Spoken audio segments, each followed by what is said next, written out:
Well, all right then, Virgo. But underlying energy is you. Knight of Pentacles. This is your card here.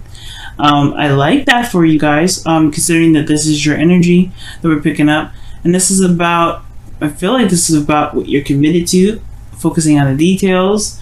Not necessarily procrastination, because I don't know any Virgos that procrastinate, but I mean maybe they did take their time. But the thing is that this is more quality over quantity with this kind of a night. Underneath here is the Lover. So I think this is about whether or not this is about committing to something. Commitment. The Knight of Pentacles is 100% able to commit to anything and everything, but I do say here that he can procrastinate or take a long time, especially when he's not sure of all the details. He's not really able to see very clearly what's ahead. He likes to take his time and look at it, right? To really reevaluate, right? To evaluate and reevaluate, to make sure that he's not missing anything before he jumps in at all, and commits to it. Because once he does, he's in it for the long haul. He's committed to it. He's not going to break that. It's like signing his name to a lease.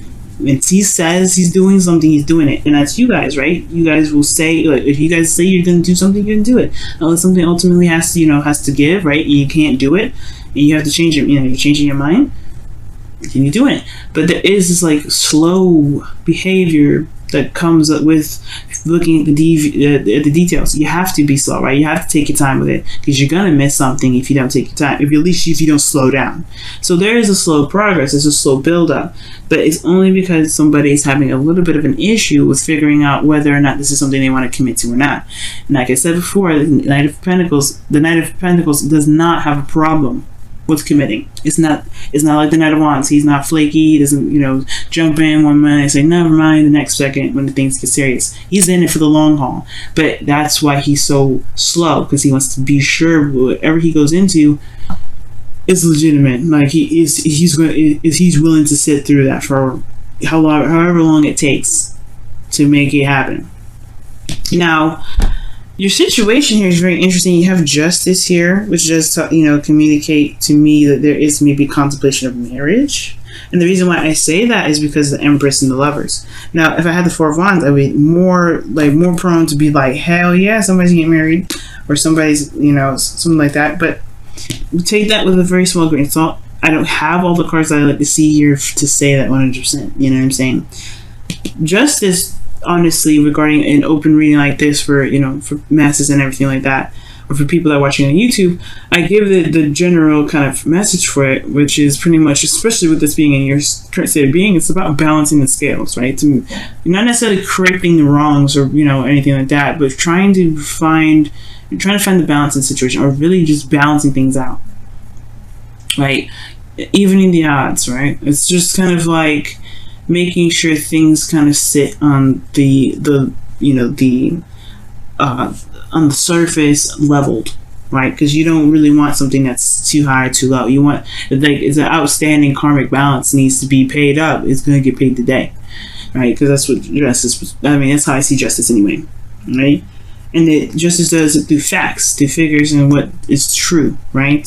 So I feel like there is this kind of balancing situation. Maybe there's a settling or an apology or something that's being, being hashed out and made amends, right, in a way.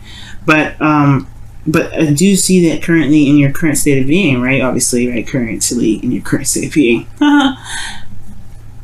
I do see that justice is saying, like, there is a time of balance going on. There's a time of like some settling or some, or I don't know if this is necessarily divorce. I'm not getting a lot of back cards from this, So it could be that for some of you guys, it may be that you guys are dealing with a divorce, because we have defensive energy and warrior energy or fighting energy, soldier energy here, which is talking about fighting, right, or being combative. But for those of you that that may not resonate with, then this is just really talking about balancing the scales, finding balance or regaining balance in your current situation, or there's some balancing happening in your life right now, for karmically, or you're dealing with some sort of karmic situation to readjust the scales in your life, especially in your love life here. Now, what your ideal outcome is the Page of Pentacles. Perhaps you want an offer of some sort of stability, or perhaps here you guys may, want to take some time to really look closely at what it is that you feel is of value to you, right? This is something that this is a student, right? Or taking the time to really look at something and dedicate yourself to something. And I feel like this is perhaps looking closely at details. You want a little bit more time to look at it to make sure this is what you want. But most importantly, not necessarily so. I feel like you want to know what your heart's desire is in a way, or you want to know what's so truly, what you value. For some of you guys, you may want to offer something to someone. You may want to give something to someone, or something that you feel is, of value, something that's long term, something that you can commit to, something that someone else can commit to. Or there's some sort of commitment potentially you want to hear. But the thing that's keeping you from being able to get to this desired outcome regarding your relationship, something that's, that you can commit to, something that's an offer, something that can, that is a little small beginning towards building something long term, well, Two of Pentacles. And I kind of see this as a distraction card in a way, and it's only because this person's, juggling Two Pentacles. In a way, he's weighing out the options, right? Feeling out the weight of each pentacle, figuring out which one is the most valuable to him. But at the same time, these are pentacles, right? They don't actually have weights on them. I mean, they don't have, the amounts on them or anything like that. He's weighing them out, but how does he feel about these, right? Which one is in a way, he's going to try and carry these to the very end. So how many, which ones does he want, right? Which option does he want? Which ones does he feel valuable? But how does he know which one is valuable if you just look at his emotions, right? Because the water behind the Two of Pentacles is obviously, the water behind the person, it represents to me emotions, feelings. Cups, right, is all feelings, and what's in the cup is water or liquid. So behind this individual is feelings, right? It's how they feel. And the Two of Pentacles is what's of value. It's tangible. It's real. It's physical, right? In a way, it can be sometimes. It's just something that is practical. And I feel like there's a practical approach to a certain situation, a practical approach to love. Practical approach to how one feels, and it's good to a certain extent to look at the practicality of things, but when it comes to love, it does kind of require one to look at one's feelings. So I feel like with this here, there is this bit of juggling or trying to maintain or manage some sort of situation in a sense, while you're trying to figure out what is truly how you truly what value you have, or not necessarily what value you have, but what values resonate with how you feel about these two cups, or two pentacles rather. Right? It's not looking at your emotions. It's too focused on the practical. How do you feel about these pentacles? You know what I mean? How do you feel about them? Which option is the most valuable to you? And the reason why the Two of Pentacles is even coming up is because of the Seven of Wands. It's because you stand by something. It's because you stand by something, and it's possibly there's somebody that's also either defensive about something. This is juggling two options here, right? Juggling while you figure out what you want to do with it, which one's of value. And I could feel it. I mean, for some of you guys, it could be that since you have two knights here, and the Empress, which is can be a person as well. It could be that there's two people juggling a situation, and there's balance, right? Maybe there's a decision that's having to be made about two people. That's another story, right? And I'm not getting Three of Cups, Three of Swords, or anything like that. See, it's a third party relationship, other than Two of Cups here, which honestly, guys, that's going to resonate with probably very few in between people. But I wanted to throw that out there for those of you that may be watching for your situation like that, okay? But how I'm going to go through and read this though is the Seven of Wands. So somebody is very defensive about what they're about what they stand for, what they're willing to fight for, what their values are, right? This person is standing for something, protecting themselves. Maybe this person is maybe you guys are looking at the practical aspect of a situation, because you want to protect your emotions. You don't want to put yourself in harm's way. You want to see where the dedication is before you go ahead and leap into something that actually gets your heart involved, which is understandable, right? So with that being said, Your best path to follow is the Knight of Swords. Excuse me. And it's talking about going for it. Just fight for it. Fight for what you believe in. The thing here is, with Justice coming up here, and then the Two of Pentacles, as the blockage for your desired outcome, I feel like this is talking about not just, looking at your emotions and also obviously understanding the value of your emotions, but it's also talking about creating boundaries for yourself, for your relationship, for the person that you're dealing with, right? Putting up some boundaries to protect you, so that way you can proceed and to make decisions that you feel are worth your time, worth your effort, and everything like that, right? And I'm not saying that you guys don't have healthy boundaries, but what I am saying that maybe the boundaries do maybe need to be adjusted, changed, reevaluated, so that way you can make the steps that you want to make and still feel protected here. Right, focusing on the self is one of the things too.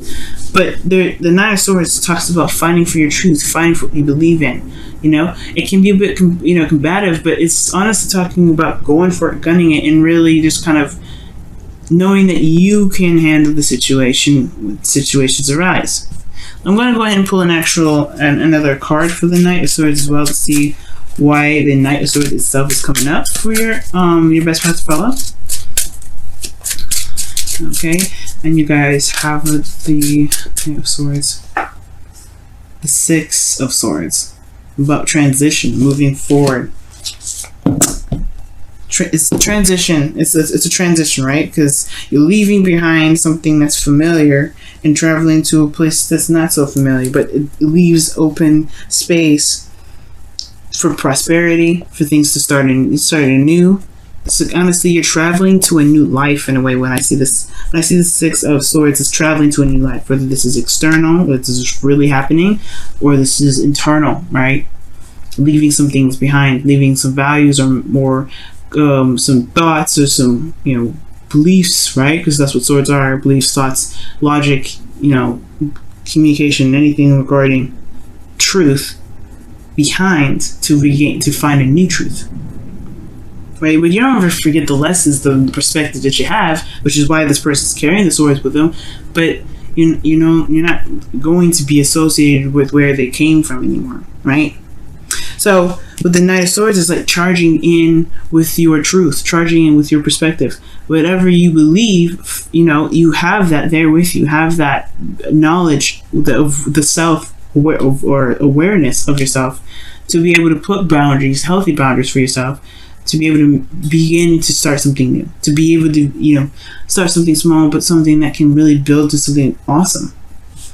Now, how you feel, guys? You feel excited. For some of you guys, this could be that could be connecting with an ex here, because the Ace of Wands it can be the rekindling of a flame. It can be. It doesn't have to be always. But the Ace of Wands is an exciting new beginning. It's exciting.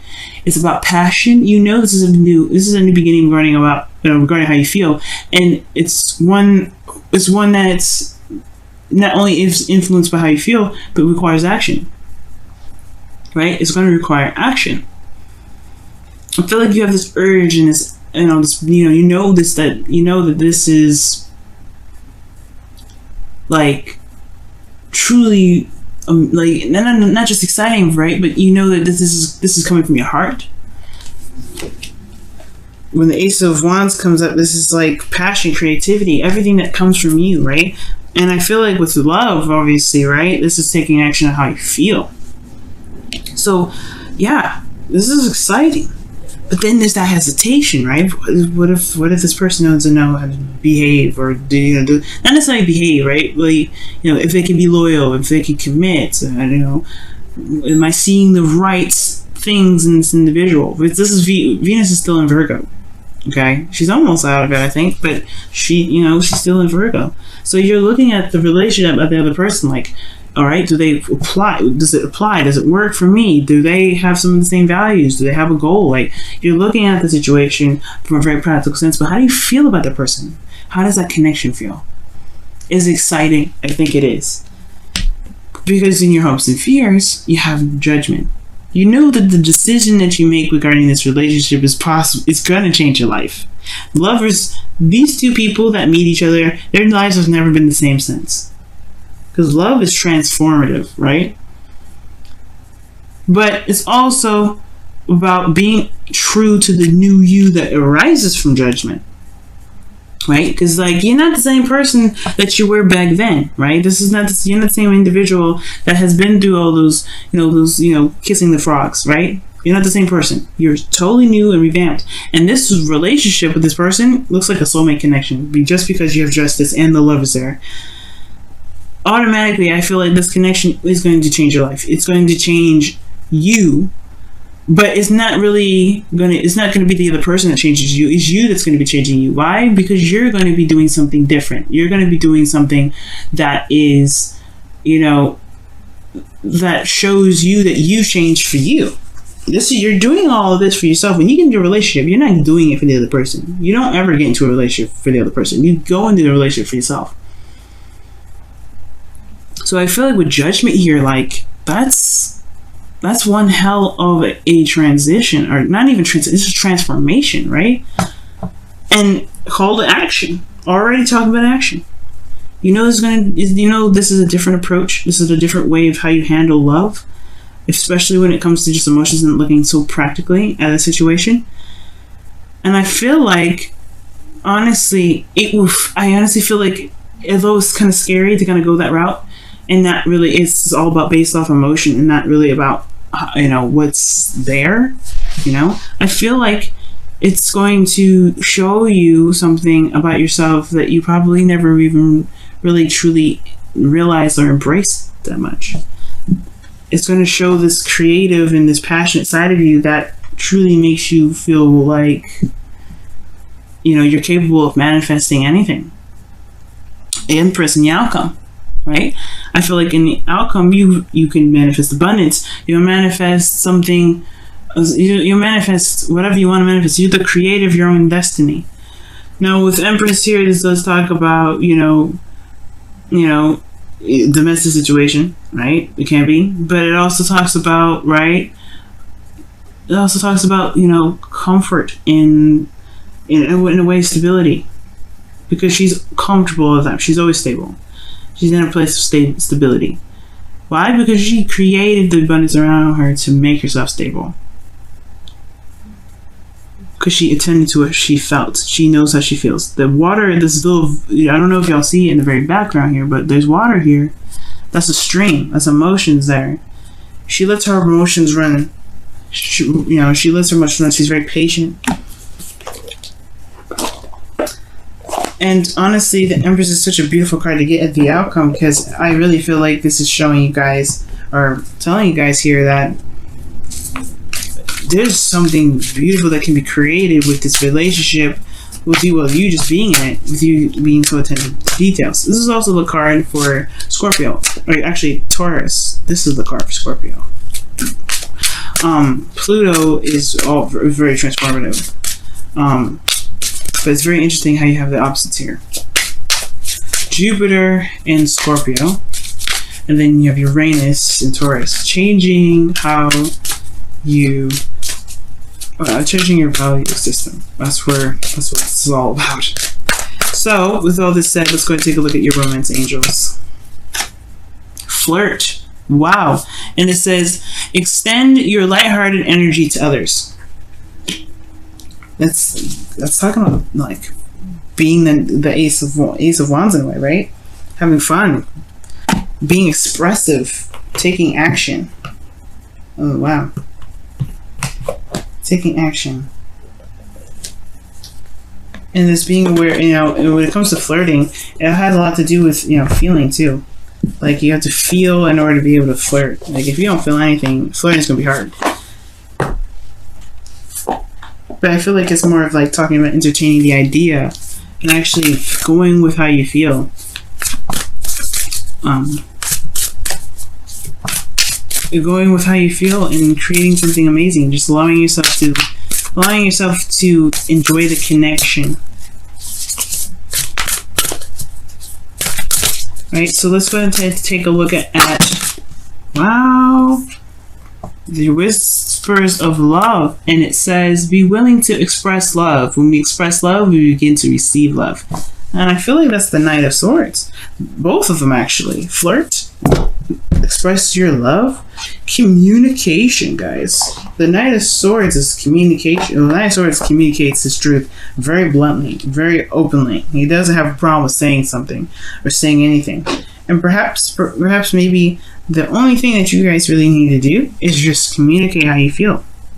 Right? The Knight of Swords is like saying, hey, you know your truth, speak your truth, go for it. You know what you want, you know what your truth is, go for it. Don't worry about this other practical stuff. Just focus on what's going on now. How do you feel? The Knight of Swords, he's impulsive, just like the Knight of Wands. He kind of runs in fast than the Knight of Wands. He's the fast one. I feel like he's the fastest knight because he knows the truth and he goes with it. He runs with it. He just goes. Nothing's stopping him. Nothing's keeping him from doing anything. Nothing's keeping him from being able to just express what he wants. And I feel like just allowing yourself to just be, allowing yourself to feel, allowing yourself to just go with it. You can create so many beautiful things because of your attention to detail, because of what you feel is valuable, and you can connect those two and create those beautiful things. But it all stems from how you feel.